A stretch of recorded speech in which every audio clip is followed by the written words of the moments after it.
want to know the fastest way to bounce back from burnout. In this video, we're going to give you the essential steps to a speedy recovery so you can get re-motivated and re-inspired again.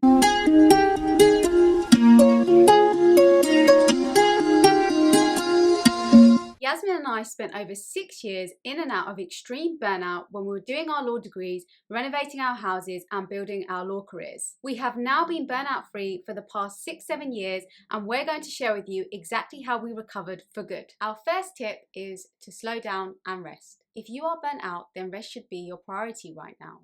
Your body and mind are in desperate need of rest, and to ignore this need will only worsen your burnout and lengthen the duration of your recovery. Rest is the basis of all activity, and since you've gone without it for a while, you're probably very inefficient and unproductive.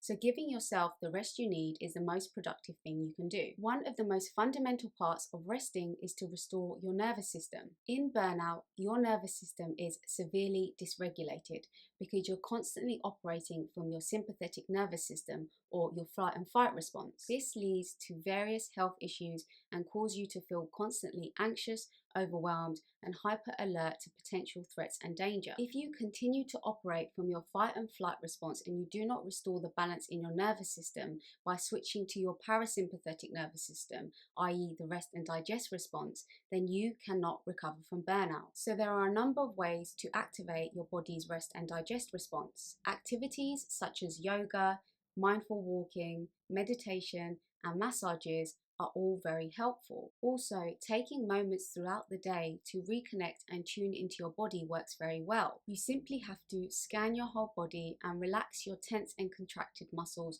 one by one with full awareness. We've also found that there are a few subtle ways to avoid triggering your fight and flight response as you go about your day. One of these is to simply stop rushing.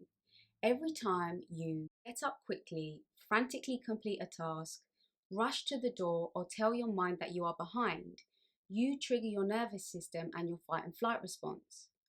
The simple act of unnecessarily rushing signals to your brain and your body that it is in danger and unsafe. If you do this constantly throughout the day, you will overwork your sympathetic nervous system and will never allow it to switch to the rest and digest response, which will massively contribute to your burnout. However, by implementing these tools to rest your system, you will start to build internal safety and restore the imbalance in your nervous system, which will allow your body to feel safe enough to recover from burnout. Our next tip is to detach your sense of self from your work. Do you feel like your work success makes you more significant? Are you nicer to yourself when you've had a more productive day? Do you feel like once all the things on your to-do list are done, then you can fully feel good and relax? If you regularly burn out, your answer to all of these are likely yes. The common theme here is that you feel better about yourself and have a higher sense of self-worth once you've done more work. When you have more work success, you feel more successful. More productive days means you feel happier. A complete to-do list means you feel better. So if this is true, the opposite will also be true, where when you rest, you feel guilty, you have less productive days, you feel bad about yourself, and when you don't complete your to-do list, you feel less worthy. And you can end up with weeks where your emotions are like this, depending on your level of productivity. When you are conditioned to believe that your worth comes from producing results, you end up creating a lose-lose scenario for yourself. Rest makes you feel bad, but so does pushing yourself and working. This is how many people trap themselves in burnout.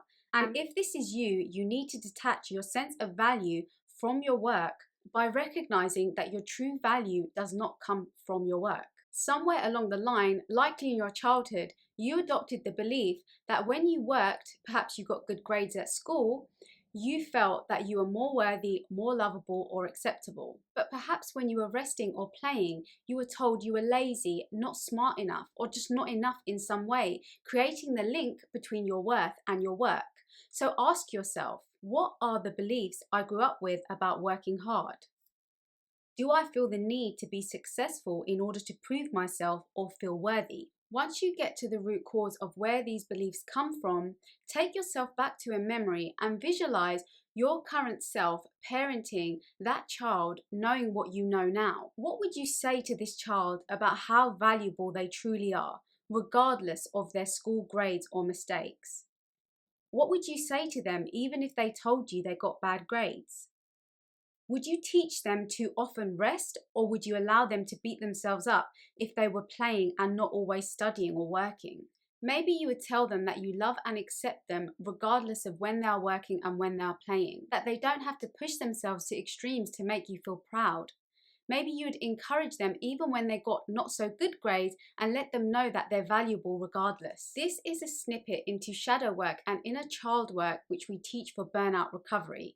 We do have a free masterclass which will take you through a step-by-step guide on how you can get started with this work. By understanding the origins of what shaped your beliefs around work and worth, you can heal your past wounds, create new beliefs, detach your self-worth from your work, and build a strong sense of self-worth that enables you to move past your burnout and create a more successful and aligned life. Our next tip is to prioritize yourself, your needs, and your joy. Where have you deprived yourself of joy, denied yourself of rest, pridefully pushed yourself to do and achieve more at the sacrifice of what you truly wanted and desired? Where have you convinced yourself or persuaded yourself that it's better for everyone for you to go without? If you are burnt out, then the chances are you have not prioritized yourself or your own needs and desires for a while. When you continuously fulfill the needs and desires of others above yourself, the joy of life is replaced by overwhelm, resentment, and fear, and burnout becomes inevitable. Every time you neglect yourself and push aside your desires, you disconnect from yourself further, making you feel more alone and confused. To reverse this, you want to regularly ask yourself from moment to moment, what do I need right now? It could be to lie down and rest, eat some good food, or simply say no to an invitation. Just ensure that once you have the answer, you fulfill that need. As you do this and meet more of your needs and desires, you will not only recover from burnout, but you will build a better relationship with yourself to stop burnout happening again. Your joy is an important part of this. Laughter and joy may not have been on your priority list lately, and you may have even considered joy and having fun a waste of time or unproductive. But neglecting your joy will only contribute to burnout, because without joy and fun, life becomes heavy and overly serious. Shift your focus for a while from work to play. Instead of constantly asking yourself, what can I get done right now? Ask yourself, how can I have fun right now?